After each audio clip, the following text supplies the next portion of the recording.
एक और बड़ी खबर से भी आपको अपडेट करवा देते हैं और इस वक्त एक और बड़ी खबर ये सामने आ रही है। कल रक्षा मामलों की कैबिनेट कमेटी की बैठक होगी। फिलहाल जो खबर सामने आ रही है, दोपहर 12 बजे सीसीसीएस की ये बैठक होनी है, तो 12 बजे का टाइमिंग रखा गया है। यूक्रेन से भारतीयों की वापसी पर इस बैठक में चर्चा होगी। यूक्रेन संकट को लेकर सीसीएस पर यह चर्चा होनी है और 12 बजे का टाइम इसका रखा गया है, यानी कि 12 बजे इस मुद्दे पर चर्चा होनी है। तो अगर इस मुद्दे पर चर्चा होगी तो यह बैठक बहुत इंपॉर्टेंट है, बहुत महत्व इस बैठक का है, क्योंकि कल रक्षा मामलों की कैबिनेट बैठक जो होनी है और 12 बजे का टाइम इसका रखा गया है। और ज्यादा जानकारी के साथ संवाददाता अंकुश डोभाल इस वक्त हमारे साथ फोन लाइन पर है। अंकुश, जो कल 12 बजे बैठक होनी है, काफी इंपॉर्टेंट बैठक ये बताई जा रही है, क्योंकि भारतीयों को किस तरह से यूक्रेन से लेकर आना है उस पर चर्चा होनी है।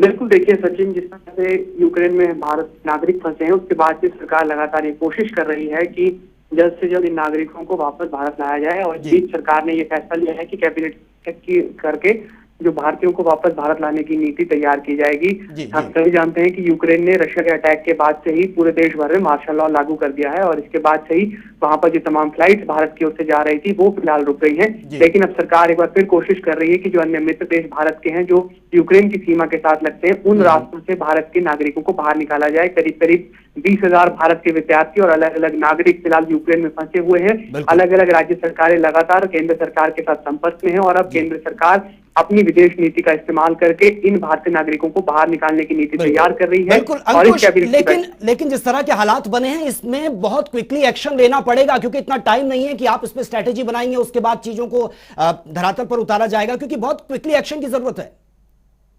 बिल्कुल, देखिए सचिन, यहाँ पर समझने वाली बात यह है कि ये दो देशों से जुड़ा हुआ मुद्दा है। कल विदेश सेक्रेटरी ने भी ये बात क्लियर की थी कि ये न केवल भारत के लोगों से जुड़ा हुआ मसला है, बल्कि वहां पर हमारे लोग फंसे हुए हैं। इसके अलावा रशिया में हमारे जो है आर्थिक उनके साथ महत्ता वाले मुद्दे जुड़े हुए हैं।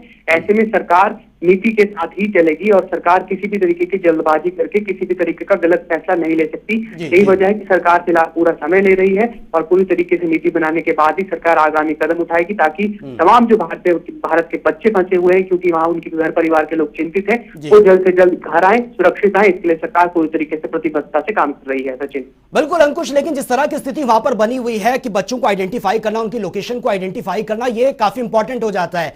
तो चलिए अंकुश, फिलहाल बहुत बहुत शुक्रिया आपका इस तमाम जानकारी के लिए।